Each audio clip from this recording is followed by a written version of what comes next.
Olá, prismáticos! Está começando o nosso quarto episódio do PrismaCast, esse podcast que celebra a diversidade da comunidade LGBTQIAPN+, aqui de Santa Maria. Eu sou Edmar Oliveira, produtora editorial. E eu sou Vanessa Gonzaga, jornalista, e vamos te fazer companhia durante todo o programa de hoje.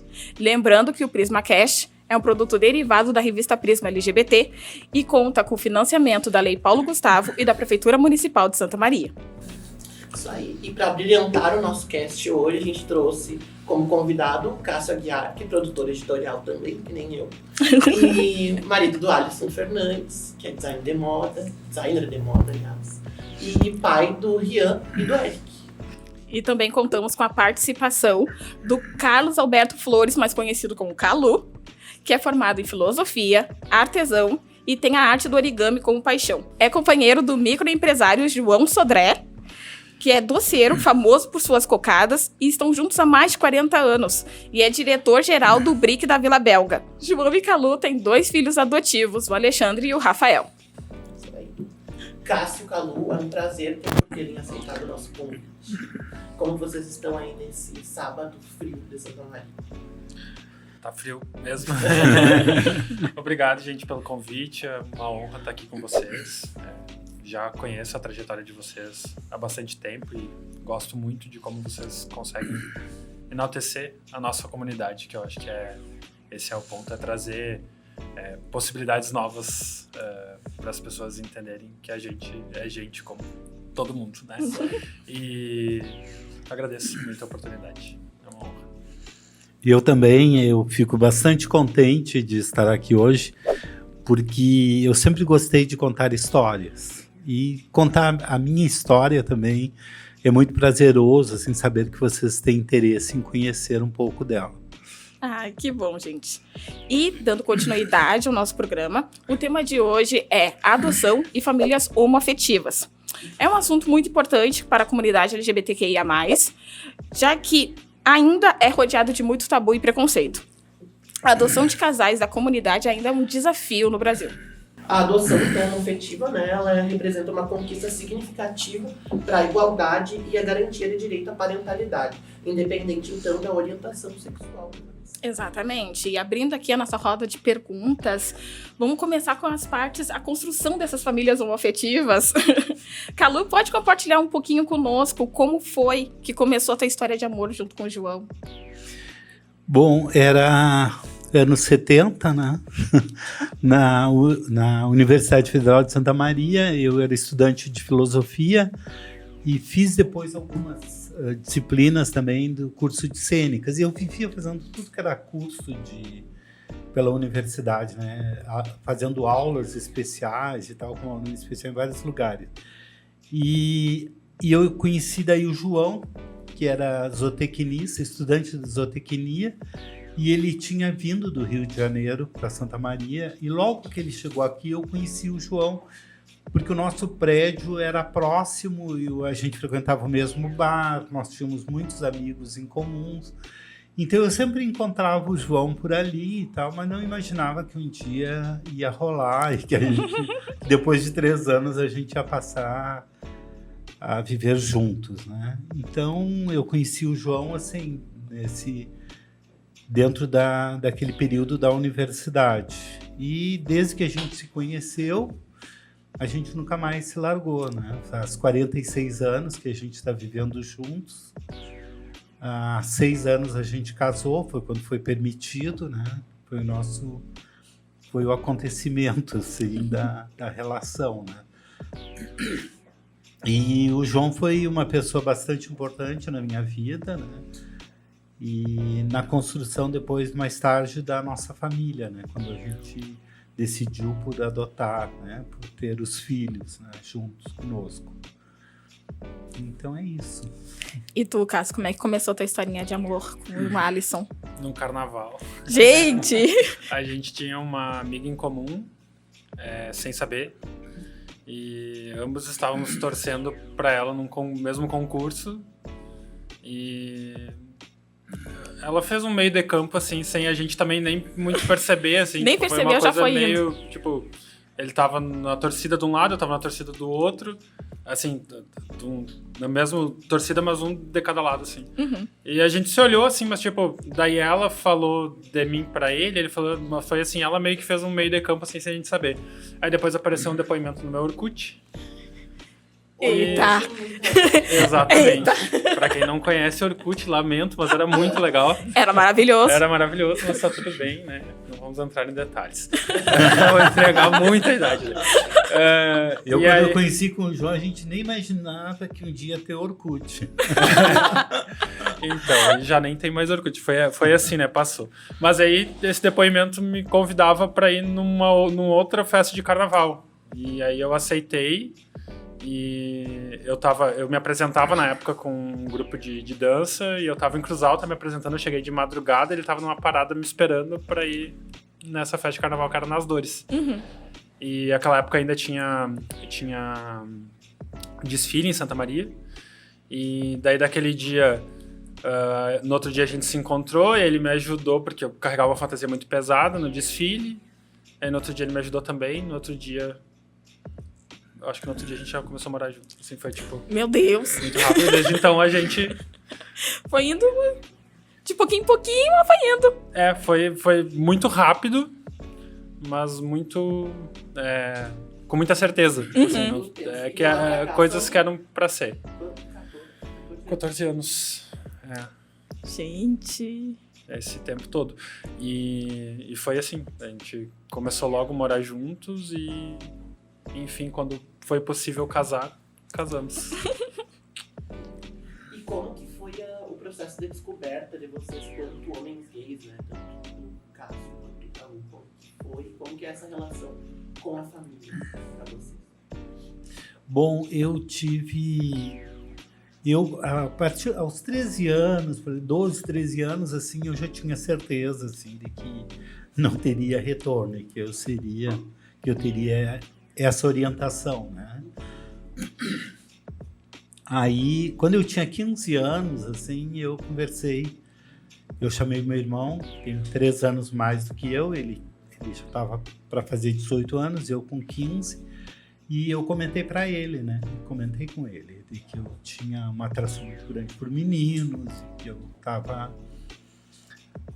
um pouco tenso, um pouco nervoso de chegar no meu irmão e falar isso para ele, né? E daí, para minha surpresa, o meu irmão disse, não, aqui em casa todo mundo já percebeu isso, sabe? E tu não vai ter problemas, assim, com a família, né? Então, para mim, isso foi algo, assim, bastante significativo e bastante importante, né?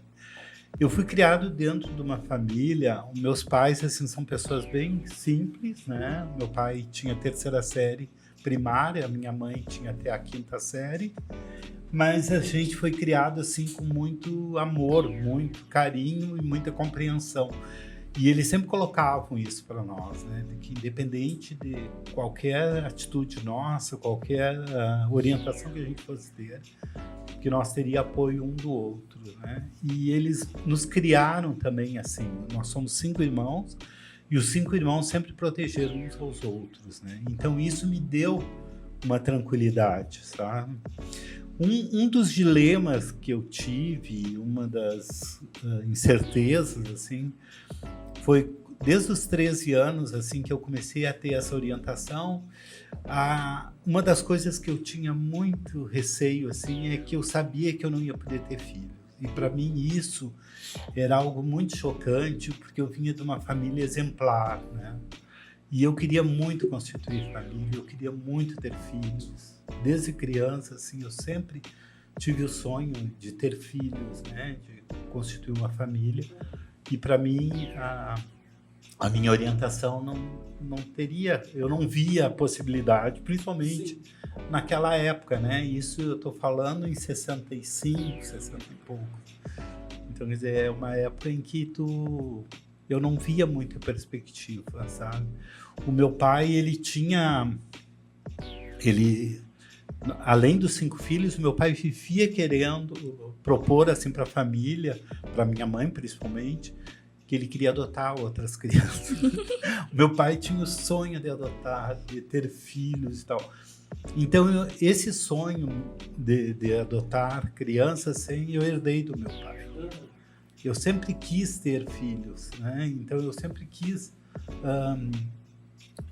realizar coisas que meu pai não realizou, sabe?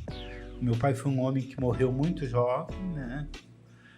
Com 49 anos. Meu pai tinha muitos problemas de saúde e eu tenho muito orgulho de conseguir realizar vários sonhos dele. Um deles foi, mais tarde, ser um pai adotivo também.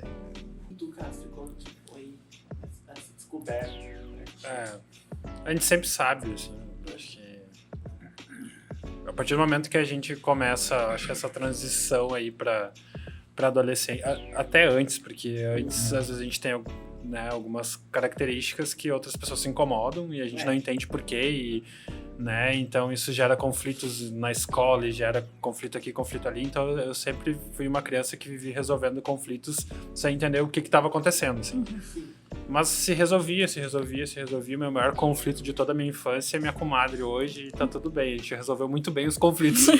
Mas eu vivi numa cidade muito pequena, de 2.000 habitantes, minha infância inteira. E como toda cidade muito pequena, uma cidade muito tradicional, uma cidade muito fechada, sabe? Uma cidade grande já tem problemas, né? Uma cidade pequena, assim, tem uma mente um pouco menor, né? Quanto a isso, quanto a entender as diferenças. E para tudo, não só para quem é LGBT, para todas as outras diferenças que a gente tem. E aí eu vivi a minha infância inteira assim, meio preso dentro de mim mesmo, assim, sem entender o que estava acontecendo. E, enfim, tive meus namoros, mas quem me descobriu, na verdade, foi Santa Maria, assim, com 18 anos. Então, até 18 anos, eu também, eu sempre fui muito crianceiro, eu sempre gostei de criança, estava sempre ajudando a vizinha a cuidar e a madrinha a cuidar, sabe, assim, sempre fui. E eu sempre dizia que eu queria ter filho. E aí, aquilo também, eu fiquei escutando o Calu, porque era uma dor que eu tinha também, eu pensava, tá, mas se eu for diferente, porque até então eu não sabia dizer o que acontecia comigo, né? Sim. Se eu for diferente, eu não vou poder ter filho. Como é que eu vou ter filho? E é aquela coisa, tudo que tu ia ler, tu ia entender e que tu ia conhecer, tu entendia que a gente não tinha espaço, porque a gente não podia se relacionar, porque a gente, primeiro por conta do preconceito, depois por conta da violência, depois por conta jurídica, porque, eu não tenho direito de me relacionar. Era isso que eu entendia naquela época. Enfim, mas aí Santa Maria me descobriu, e a partir do momento que Santa Maria me descobriu, eu me descobri, me entendi como homem gay, como homossexual, né? Logo depois eu conheci o Alisson, assim, foi um dos meus primeiros relacionamentos, e aí, a partir disso... Acontecimentos consecutivos foi uma onda... mas sempre com muita clareza, assim, eu sempre tive muita clareza das minhas escolhas, assim, não tenho dúvidas sobre elas.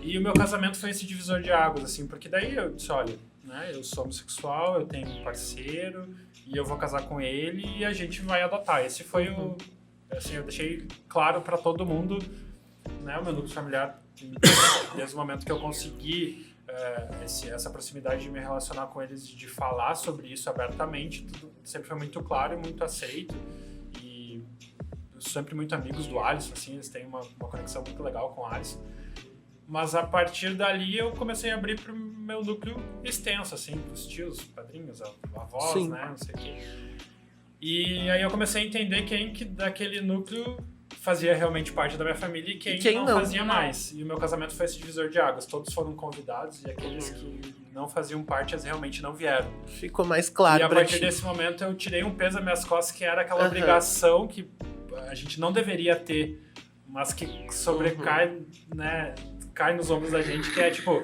é família. Tem que aceitar, porque é família. E a partir daquele momento eu disse, olha, família é isso. E aí todo mundo entendeu que, eu não preciso mais desse núcleo extenso que não me aceita. Exatamente. Que depois até passaram a me aceitar, mas daí a relação já não era mais a mesma. Não faz questão, obrigado. Segue, né, tá tudo bem. Mas eu lembrei que o meu avô, que já é falecido, que sempre foi muito meu parceiro, assim, e que eu tinha muito medo, porque eu dizia... Porque eu sempre fui aquele neto, assim, todos eram, né? E ele sempre deu muito amor pra todo mundo, mas sabe quando tem, né, aquela coisa que às vezes olha pra um, né? E era eu, assim, meu Deus, se eu não ligar, não fosse o primeiro a ligar no dia do aniversário dele, se ele não fosse o primeiro a me ligar no meu aniversário, sabe? Eu precisava de alguma coisa, era ele por mim, assim, eu tinha muito medo, assim, de conversar com ele. E um dia eu cheguei e ele disse, eu cheguei com o Alisson, meu amigo, antes de, né, falar tudo, ele disse, ai, prazer, Alisson, que bom que vocês estão juntos, não sei o que, sabe? Tipo, eles, assim, ele disse, tá tudo bem, entendeu? Que amor. E quando a gente adotou, também, assim, ele nos seus 80 anos, ele não perguntava, assim, ai, como é que era tua genitora, onde é que era onde tu morava, meu, ele não interessava. Ele era os netos dele, e aí, naquele momento que eu entendi que ele, com tudo que ele viveu, do tempo que ele viveu, e pra ele tava tudo bem, eu disse, meu, essa galera que tem 30 anos agora, quando eu tinha 20, tem 40 anos agora, quando eu tinha 20, eles muito bem poderiam entender também. Não entendem, então pra mim não faz mais sentido. E foi assim que eu fui me descobrindo, e quando eu me descobri e abri, eu disse, pronto, agora eu tô pronto pra enfrentar qualquer coisa. E aí fui ganhando força nessas relações próximas que foram me dando esse suporte sempre, assim. Eu acho que essas questões familiares, assim, essas relações que a gente tem na nossa família são extremamente importantes, né, para a nossa vida e para o nosso desenvolvimento. Eu sempre tive, assim, sabe, como eu falei para vocês ali, bem no início, assim, da minha adolescência e pré-adolescência, e também, assim, a minha família, eles sempre receberam muito bem meus amigos, né? Meus amigos gays, alguns mais afetados do que os outros. Alguns namorados que eu levei, que eu não falava que era namorado, mas eu chegava lá em casa, sempre eles tratavam muito bem, sabe? E quando eu conheci o João, assim, também foi incrível, assim. A primeira vez que eu levei o João, nós estávamos juntos, eu acho que não fazia nem 10 dias, assim, porque eu morava fora. Na época da universidade, eu morava num sítio atrás da universidade, daí o João foi morar comigo. E quando eu apresentei o João para minha família, assim, foi incrível, assim, porque meus tios, meus pais, meus irmãos, os meus sobrinhos, todo mundo acolheu o João, assim, e entenderam na hora o que estava acontecendo. A minha mãe já começou a apresentar ele para as amigas que ela se reunia, que eram do grupo da igreja. Já dizia que era o filho carioca dela.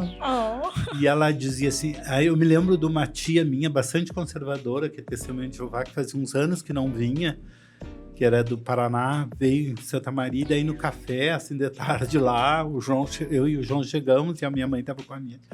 Aí a minha tia disse, olha, o Calu e o João decidiram não casar, eles se gostam muito e resolveram um cuidar do outro e viver juntos, né? Então, assim, a minha mãe falava também para as amigas, assim, que eu tinha um amigo íntimo.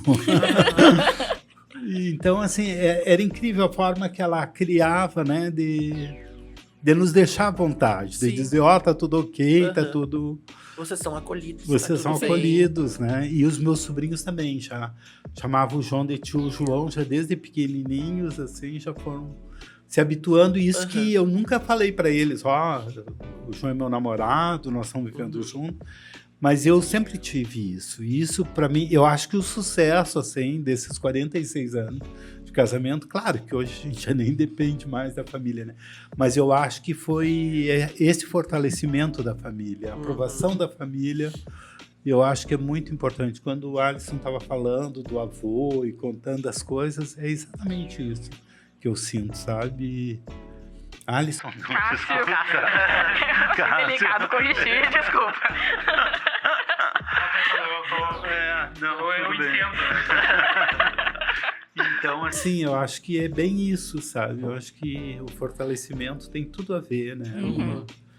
Num casamento homoafetivo, eu acho que quando a gente tem a base familiar, assim, esse dando apoio, né? Esse assim, acolhimento é da incrível, família. né? Que a gente sabe que, infelizmente, né, não é todo mundo que tem essa sorte. Né? É verdade. Nós, assim, por exemplo, do nosso lado, do meu lado, sim, né? O João teve uns problemas, assim.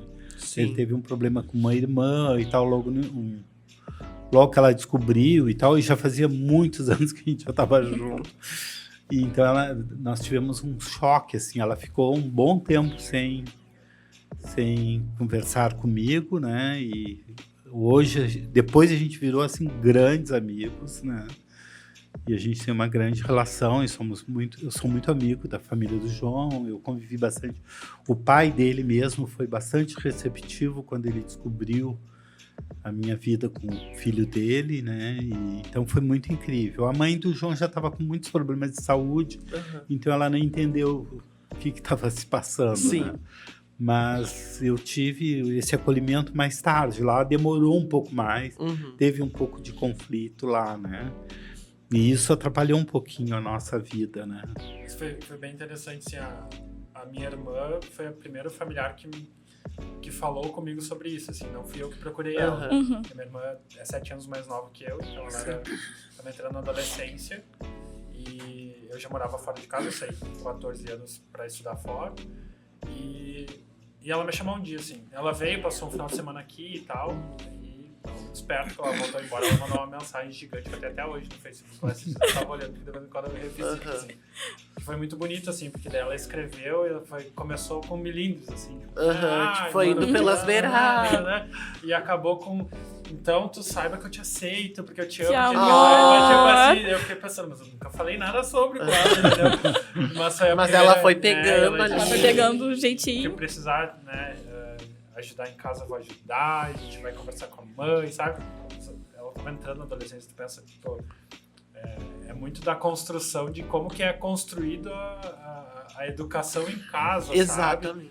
E aí eu achei incrível, assim, porque, tipo, ela podia ter toda e qualquer reação que qualquer adolescente pode ter, mas não, a reação dela foi de acolhimento. Foi, sim. E foi o primeiro acolhimento familiar que partiu dela, que era uma criança / adolescente. Sim. Foi muito legal. Ai, que amor, gente. Bom, vocês já falaram que intimamente vocês queriam ser pais, mas e junto com os companheiros de vocês, como é que a ideia da paternidade surgiu? No meu caso, a gente sempre, desde que se conheceu, acho que as primeiras conversas foram sobre ter filhos. Foi algo Sempre bem, foi uma vontade que vocês uma expressaram. vontade genuína, tanto dele quanto minha, e sempre surgiu em conversas, assim. Enfim, e aí as conversas vão evoluindo, né? E daí criando expectativas, aí depois quando se habilita para adoção, tu entende que a expectativa não pode fazer parte do processo, né? Que Sim. as coisas vão, né, a gente vai moldando essas nossas vontades. Mas sempre foi muito genuíno, assim. Sempre foi uma conversa que sempre existiu, não foi nada que a gente parou para resolver se era... Tipo, eu queria, ele queria, então, tipo, isso foi sempre muito Só claro. vamos. E aí foi, no momento que a gente pôde casar, a gente casou. E o casamento foi a base legal mesmo, não foi assim porque, queremos fazer uma festa de casamento, queremos, né? Foi quando foi possível legalmente se casar, a gente casou pra logo em seguida, foram 2 semanas, 2, 3 semanas, até vinha a certidão certinho assim. Foi chegar a certidão, a gente já entrou com o processo de habilitação para entrar pro processo de adoção. Assim. Então, foi o passo legal pra gente entrar pro processo de adoção, foi o casamento. Assim. Sim. Então, foi sempre muito genuíno, assim, a gente sempre teve, foi muito natural, assim, não foi nada que a gente negociou, sentou, conversou, tipo, viu se era isso mesmo, não, foi sempre, a gente sempre deu os nossos passos e tentou se organizar, em casa, né, organizar a vida para chegar nesse momento. Quando a gente entendeu que podia casar e podia entrar com o processo, e a gente achou que estava prontos para esse momento, a gente fez esse passo. Assim, foi isso. Comigo foi bastante diferente, porque sempre foi o meu sonho, né, de ter filhos. Mas eu sempre coloquei para o João, desde que eu conheci o João, que eu queria, e ele tinha muito medo. Ele não se sentia seguro, ele achava que ele não ia ter condições de ser um bom pai. Ele tinha muita resistência, assim. Ele tinha muita dificuldade de aceitar, né? Então foi mais ou menos isso, assim.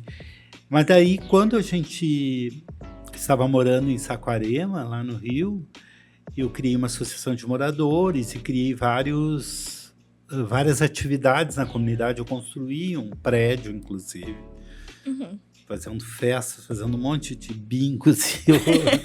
Na época nós tínhamos uma pizzaria lá em Saquarema, eu e o João, e daí na pizzaria a gente fazia um monte de bingo para arrecadar fundos para construir uma sede. Daí eu ganhei de um que foi já senador até da República, na época ele era deputado, e ele nos deu um terreno. A mulher dele era prima do Roberto Marinho, eles eram bem poderosos, assim. Daí eles nos deram um terreno e a gente construiu a sede. E daí na sede eu comecei a ter várias atividades. Eu criei uma biblioteca, eu criei apoio escolar, né, para auxiliar as crianças no turno inverso da escola, tinha capoeira, tinha várias atividades culturais para as crianças, tinha aulas de futebol, e tinha alfabetização de adultos. Eu era um dos alfabetizadores, e o pai desses meninos, que depois vieram a ser meus filhos, era meu aluno lá na associação. E daí eu me apeguei muito à família. E daí eles me deram, um deles, o Rafael, eles me deram para afilhado. Porque o Rafael já estava ficando grandinho, já estava com 5 para 6 anos, e não tinha sido batizado. Então o Rafael virou o meu afilhado. Até isso dificultou um pouco mais tarde, quando o Rafael veio morar comigo, ele custou para me chamar de pai. Ele me chamava de padrinho, porque ele já fazia anos que ele vinha me chamando de padrinho, então para ele... Naturalizou o padrinho. Era aquela relação, a primeira relação que a gente construiu era de padrinho e afilhado. E o Alexandre não, os dois são irmãos, né? Os mesmos pais e mães. Aí, quando eu adotei o Rafael como afilhado, o Rafael começou a ir lá para casa no fim de semana, porque onde a gente morava é a região dos lagos. Nós morávamos de frente para o mar, na avenida bem de frente para o mar, e nos fundos tinha lagoa e do outro lado os sítios, e a família morava em sítio. Eram caseiros de um sítio do outro lado da estrada, né? Então, e essa associação era entre o mar e a lagoa, né? Então, é a associação essa que eu criei. Ficava bem onde tinha bastante população nativa, né? Eu ia de bicicleta, poucos minutos dali de onde eu morava, mas eu ia. E daí daí o Rafael começou a frequentar, ir lá para casa, começou a ficar lá conosco. O Alexandre começou a ter problema, ele tinha sido adotado por uma outra família, ele começou a ter problema, morreu o pai dessa família, que eram vizinhos, era um sítio do lado da família dele, e a dona do sítio ia ter que ir embora para o Rio, e ele não queria ir embora de lá, ele não queria sair lá da praia e tal. E a gente já era amigo, já conhecia, o Alexandre estava sempre lá em casa, ele era um pouco mais velho que o Rafael, 2 anos mais. Aí o Alexandre também daí começou a frequentar lá em casa. Daí ele ia o fim de semana lá para casa. Ele e o Rafael nos ajudavam assim, algumas coisas na pizzaria lá conosco, né? E daí na segunda-feira eles iam embora. Aí nesse período assim a gente começou a ter essa relação, eu e o João, com os 2 meninos. Aí chegou um dia em que o João disse assim, não tá legal, assim, sabe? Os meninos passam bem o fim de semana, aí vão passar a semana com a família, passam por dificuldades, até de alimentação, de coisa. Às vezes depende só da alimentação da escola que eles vão, né? Que era perto da casa dele. Aí o João disse, não tô achando legal isso, sabe? Quem sabe a gente propõe para a família, se eles não deixam eles morarem conosco, né? Eu disse, então vamos fazer isso. Aí, como já estava assim, fim de ano, eu acho que isso aí faltava pouco tempo, acho que uns 15, 20 dias para as férias. Eu disse, não, João, então vamos fazer assim, vamos ver bem, vamos pensar bem sobre essa situação, vamos chamá-los para passarem as férias direto conosco, e depois das férias a gente fala com os pais, né? A gente vê se a gente se adapta bem a eles e tal. E foi o que aconteceu. Quando terminou as férias, a gente achou que estava ótima a nossa relação com os meninos. E daí falamos com os pais. Aí os pais toparam deles irem morar conosco, né? Mas assim, de imediato, a mãe já estabeleceu assim, eu não vou passar o nome dos meus filhos para vocês. Vocês se vocês quiserem ficar com eles, cuidar deles, pode ficar, mas eu não vou deixar. Porque ela tinha um problema, ela teve uma filha mais velha, que ela doou para uma família que tinha casas de veraneio lá na praia, e a família sumiu com a filha, e nunca mais apareceu. E tinham prometido de que teria uma convivência. Sim, então ela ficou meio que... E essa filha, eles tinham passado pro nome, eles registraram em cartório e tal. Então ela ficou com aquele trauma, ela disse, eu não quero assim, que volte a acontecer, né? Apesar deles acreditarem bastante em nós e tal. Sim, tinha esse receio ainda. Tinha esse receio. E daí, eu e o João, a gente sempre colocou também, a gente não tá querendo ter um filho ter filhos nos nossos nomes. A gente quer viver essa história de criar e de... Ter a convivência familiar ter mesmo. uma convivência familiar, o núcleo familiar, para nós é o que importa, né? Não importa se eles estão registrados no nosso nome ou não. Quando os meninos já estavam ficando, um com 13 e o outro com 15, a gente já começou... Quem sabe a gente volta, né? Daí nós pensamos inicialmente ou ir para Niterói, que é uma cidade mais próspera, que era perto ali, do lado do Rio, que eu adoro o Rio, né? Eu morei no Rio antes de ir para Saquarema, eu morei no Rio também. Ou a gente talvez vá para o Sul. Daí o João sempre adorou o Rio Grande do Sul. O João disse, então vamos voltar para o Rio Grande do Sul. Quando nós fomos para lá, a gente foi porque a família do João estava, o pai dele estava, a mãe estava com muitos problemas de saúde e tal. E a gente daí quis morar perto deles, né? Ficar próximo deles. Então a gente resolveu que a gente viria para cá. Aí eu procurei a assistente social, que era a diretora social do município, secretária de assistência social, e daí a gente disse, olha, nós estamos pensando assim, a gente está querendo ir embora, estamos querendo, vamos levar os meninos e tal para o Rio Grande do Sul. E daí nós queríamos ver um processo, de que forma a gente pode elaborar um processo assim para a gente assumir, né, a paternidade deles oficialmente. Aí ela disse, olha, eu acho que é muito difícil vocês conseguirem alguma coisa, vai demorar muito tempo, a burocracia é muito grande. Jogou um balde de água fria.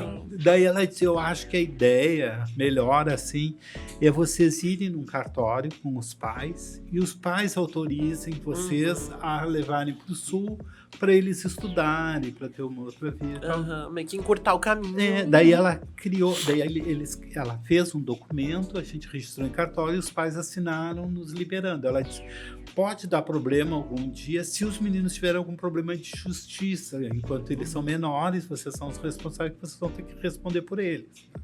Né? E talvez, às vezes, até a justiça queira que devolva para os pais. Sim. Né? Mas isso nunca aconteceu e nunca deu Ainda problema, bem. né? Então, foi assim, né? Cássio, poderia nos contar um pouquinho como foi o início do processo de adoção dos seus filhos?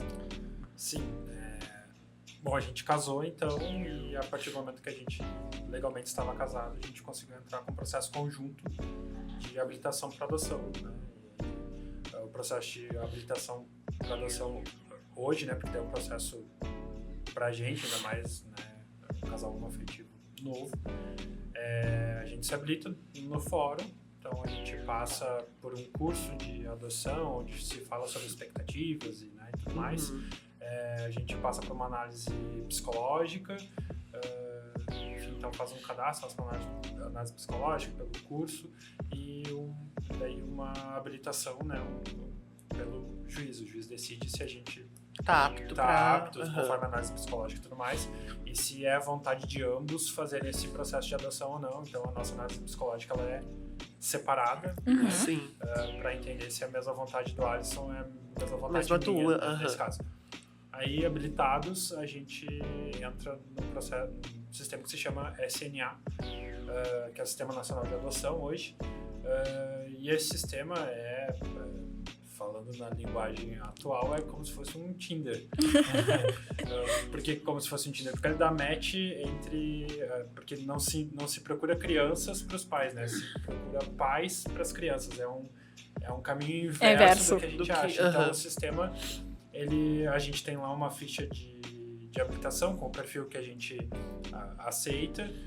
E no início a gente não sabia por que a gente tinha que marcar se aceita com alguma doença crônica ou não. Né? A gente não entendia muito bem por que a gente tinha que marcar aquilo que a gente achava que, né, não fazia muito sentido. Depois a gente entendeu por conta das expectativas e tudo mais. Sim. Mas aí vai para o sistema e quando há uma criança habilitada naquele perfil, então o sistema avisa assistentes sociais assim, olha, existe uma criança habilitada exatamente com o perfil que tem habilitado aqui para pais. E aí a partir disso começa um processo de aproximação. Então na verdade a fila de adoção ela não existe, porque depende muito da característica de Sim. cadastro e habilitação tua. Então depende de N fatores. Depende se tu tá habilitado só para tua comarca, se tá habilitado para comarca do estado, se tá habilitado para outros estados. Então depende de N fatores. Várias coisas. Essa fila, propriamente, ela não existe. Eu posso estar lá em 20º da fila, mas nenhum dos outros 19 que estão na frente estarem habilitados para aquela criança que entra no sistema, né? Sim. Porque não é o perfil que eles procuram, não é a idade, não é nenhuma característica, enfim. E aí era assim, a gente entrou pra fila e ficou no processo aguardando. Teve no meio do caminho um início de um processo que seria uma aproximação, e a gente teve alguns problemas que quase nos fizeram desistir do processo de adoção, mas problemas técnicos com o local onde aconteceria essa aproximação. E depois a gente foi entender que existia muito de quem estava conduzindo a criança e pouco da vontade da criança, então era muito, né? Enfim. Sim. Detalhes. Técnicos e infelizmente acontecem na nossa sociedade. Enfim, aí não aconteceu a aproximação, a gente passou o Natal inteiro chorando e esperando o dia da aproximação, e daí tudo entra de férias, e quando voltou, né, a resposta foi que a criança não queria ter 2 pais. Essa foi a resposta, exatamente assim. E ok, a gente quase desistiu. A gente não olha mais nada, a gente não quer mais nada. E passou-se uns 4 meses e existe uma lista que se chama uma lista de adoção ativa do estado, que são crianças habilitadas para adoção, mas a gente não tem o nome, só tem as iniciais, a idade, se são irmãos ou não e se tem alguma doença ou não. E a gente olhava essa lista antes de adoção ativa, mas nunca, não sei, é uma coisa que tem que acontecer e não acontecia, né? E, enfim, uma noite eu não conseguia dormir, eu tinha olhado a lista um dia antes, a gente tinha prometido que não ia mais olhar, eu olhava escondido, né? Porque de vez em quando, assim, quando eu me lembrava, eu olhava, mas não era uma coisa mais recorrente, eu não tava mais com aquela vontade, assim, tipo, tinha alguma coisa que tinha quebrado em mim, assim, né, do processo. Achando que o processo era sempre assim e tal. E aí, uma noite de madrugada, eu não conseguia dormir, eu abri a lista que eu já tinha aberto no dia de tarde, assim. Quando eu abri a lista, que é um PDF gigante, várias, né? Eu rolei, assim, quando rola, tipo, rolou umas 4 páginas, assim, tipo, rápido, e parou nos 2. E daí, eu achei muito louco, assim. Era madrugada, assim, e eu sempre durmo muito bem, eu não conseguia dormir. E parou nos 2 e eu olhei e disse, nossa... É destino. Tipo, ele tem 3 anos, ele tem um irmão com 10. A gente tinha mudado nosso perfil pra aceitar irmãos até 10 anos. E eles não estavam, daí eu olhei a lista de novo que eu tinha baixado da tarde, eles não estavam nessa lista, eles Aí tinham tu pensou, entrado pra de mim. noite nessa lista. Eu disse, alguma coisa tá acontecendo aqui, muito louco, assim. E aí eu acordei o Alisson, eu disse, Alisson, tem 2 crianças e irmãos e não sei o quê. E o Alisson dormindo e disse, faz o que tu achar melhor, não sei o quê. De novo, e eu mandei um e-mail de madrugada. E ninguém me respondeu. E no outro dia eu fui olhar a lista e eles não estavam mais.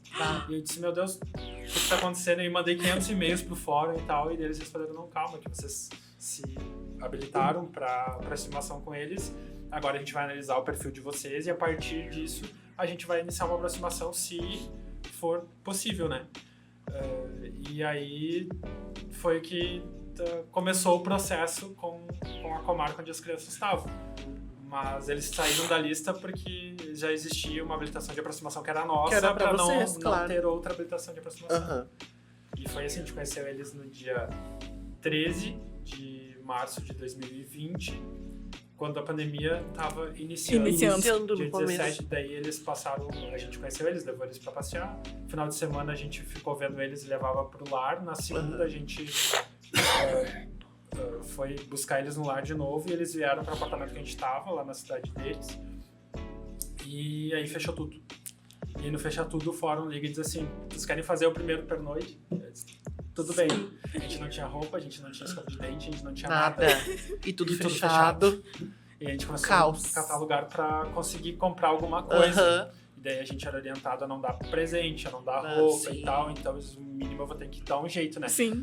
Conseguimos e tal. E aí, a partir dessa noite, eles nunca mais posaram longe da gente. Eles ficaram uma semana posando com a gente, porque era tudo muito incerto. Sim. E o fórum acompanhando a gente por vídeo todos os dias. E acompanharam uma semana a gente, daí chamaram a gente pra fazer uma audiência. Aí fizemos a audiência, daí questionaram eles quem era que estava fora da sala, daí eles falaram que eram os pais deles, daí Que a gente veio embora, amor! assim. Foi assim que aconteceu. Ah.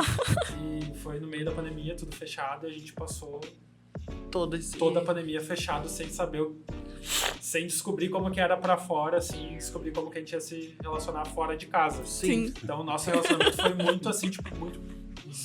um intensivão, Agora, assim, ó, vai. Muito intensivo, porque tipo, a gente tava trancado, Big Brother, assim, trancado, com duas crianças que a gente tava conhecendo, que eram os nossos filhos, mas que a gente tava conhecendo. No como processo de funcionavam. conhecer.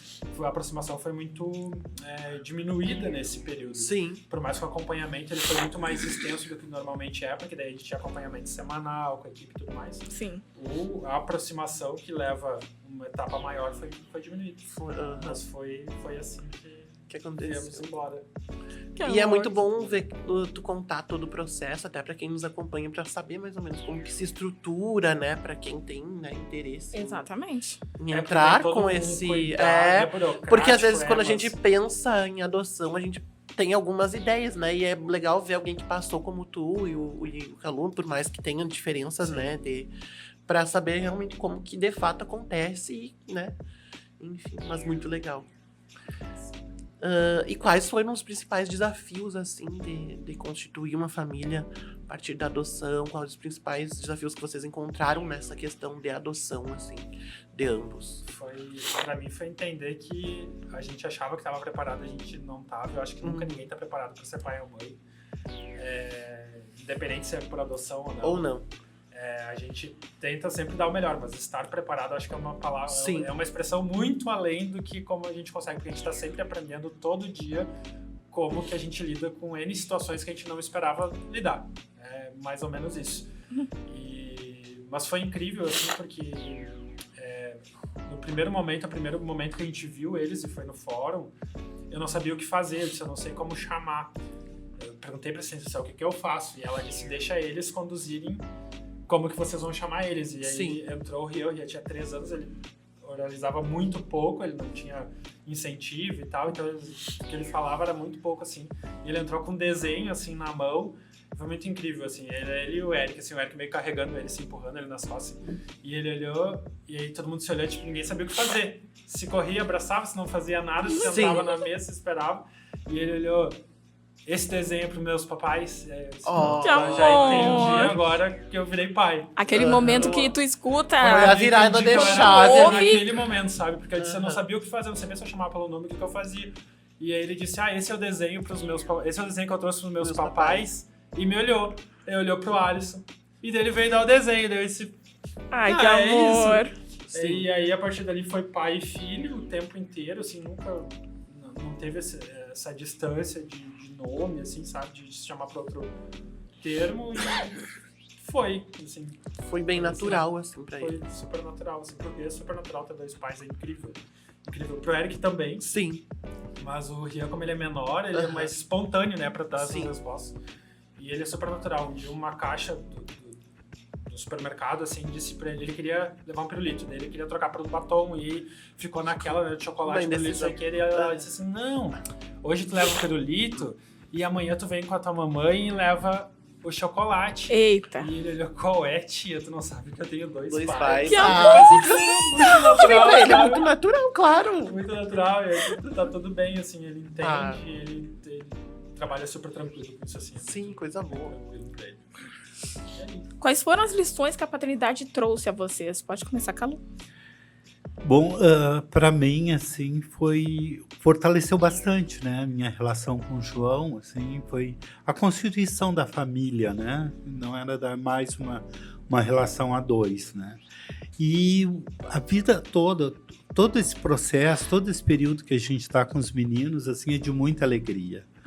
E de muito prazer, assim. Eles só trouxeram alegrias até hoje, nunca deram um problema, nunca nos trouxeram nenhum dissabor, assim. Então, para mim, assim, é só o prazer, né? Hoje, por exemplo, eles mantêm uma relação bastante forte com a família. Eles reformaram a casa da família, móveis, construíram uma casa praticamente nova. Eles mandam todo mês uma mesada para os pais, os dois, né?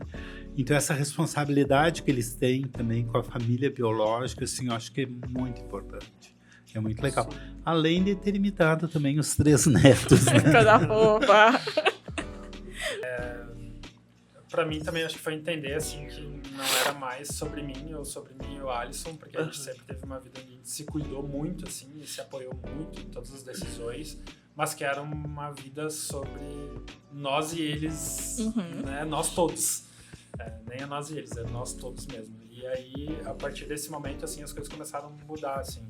Tipo, como, e de que maneira, e quando, e onde, como eu quero levar minha profissão e onde eu quero trabalhar e como que eu quero fazer isso, qual o tempo que eu quero ter livre para poder estar com eles, o que eu quero fazer com eles, qual a atividade que a gente vai... Isso mudou muito a minha rotina e as minhas vontades, porque eu penso em como que eu consigo estar mais próximo, assim, sabe?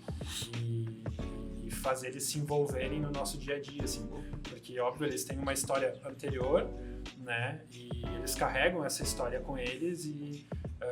com isso também muitos gatilhos de muitos traumas e que eles precisam entender que nesse momento é uma vida diferente, uma vida mais segura, então eles têm todo o apoio que precisam, psicológico, psiquiátrico, que é necessário no processo de adoção, porque as crianças precisam entender que elas não vão ser rejeitadas de novo, né? Porque elas não entendem isso, elas têm uma autodefesa só, de tipo, eu não posso ser rejeitado de novo, né? Então qualquer porém, assim, de tipo, às vezes tentar ensinar algo pode gerar um gatilho de tipo, nossa, isso é um problemão, e na verdade não é, né?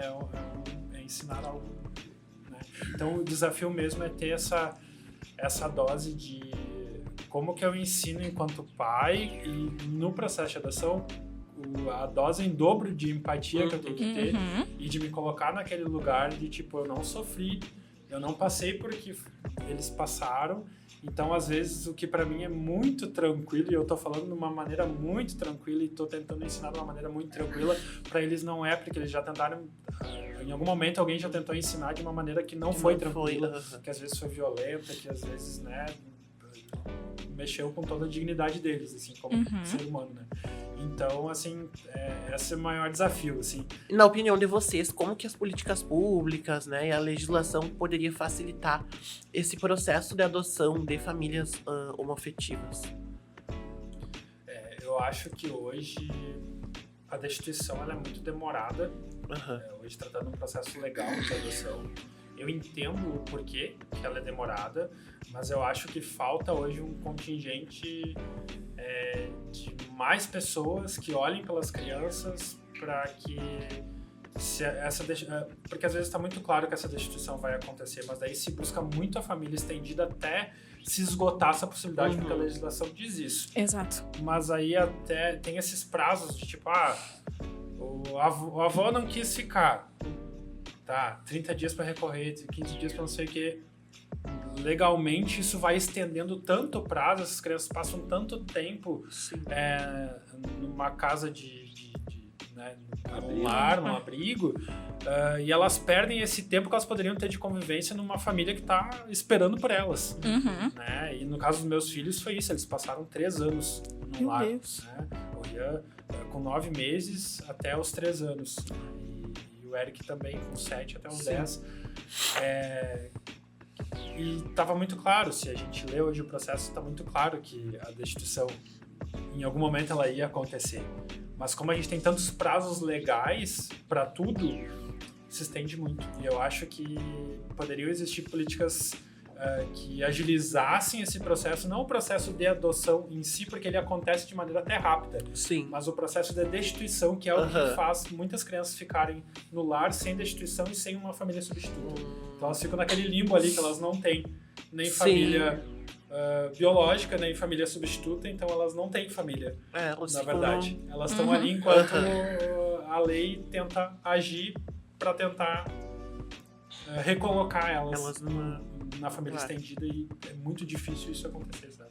Sim. Eu não tenho nada a acrescentar, achei interessante as colocações assim do Cássio, porque o Cássio ele vivenciou bastante esse processo assim, da adoção, né? Então eu não tenho nada a acrescentar. E para finalizar, quais são os conselhos que vocês dão, baseado nas suas experiências, claro, pro pessoal que quer adotar? Bom, eu acho assim que é uma grande experiência, né? É uma grande vivência que a gente tem. E eu, por exemplo, hoje os meus 2 filhos estão morando fora de Santa Maria, estão morando em Canoas, né? Eles não moram mais aqui próximo. E eles estão falando agora, nos últimos tempos, mais um ano e pouco para cá, eles têm falado que eles querem retornar para Santa Maria, porque eles acham que está na hora deles começarem a cuidar de mim e do João, que estamos ficando idoso, né? Muito velhinho e tal. Então eles querem estar por perto para que não falte nada para nós. E uma forma também de recompensar, né? Então isso eu acho incrível, assim. A minha neta também fala muito, a mais velha, de ficar mais perto, de ficar junto conosco, né? E eu tô achando legal. E isso eu acho que é fruto também dessa convivência que a gente teve, né? E que agora a gente se afastou um pouco por eles estarem morando fora, apesar de a gente ter um contato direto, quase todo mês a gente se encontra e estamos sempre, seguidamente a gente está junto, né? E assim, então, a gente chega ao final do nosso 4º episódio. A gente agradece mais uma vez a presença do Cássio, do Calu. Acho que foi assim, a fala de vocês de uma riqueza assim ímpar. Eu acho que elucidou muito, né, para quem... Tirou as dúvidas do pessoal que quer adotar, mostrou também pro pessoal que é da comunidade que podem sim constituir uma família, que é muito lindo isso, que é um movimento maravilhoso, eu acho, a adoção, porque é uma via de mão dupla, né? Que nem tu disse, mostrou que, na verdade, é as crianças que adotam vocês, né? Nem é a gente pensa, eu vou adotar uma criança. Não, a criança que vai te adotar. Então, é muito lindo isso. Então, vejam, pessoal, vocês conseguem. Todo mundo vai poder ter uma família, sim. Se querem, vão ter sim, né? Isso aí, não deixem de nos seguir nas redes sociais. Em breve, esse episódio já vai estar disponível aí no Spotify, no YouTube. Nos sigam no Instagram. E até o próximo episódio, né, Vanessa? Até, gente. Tchau. Até mais.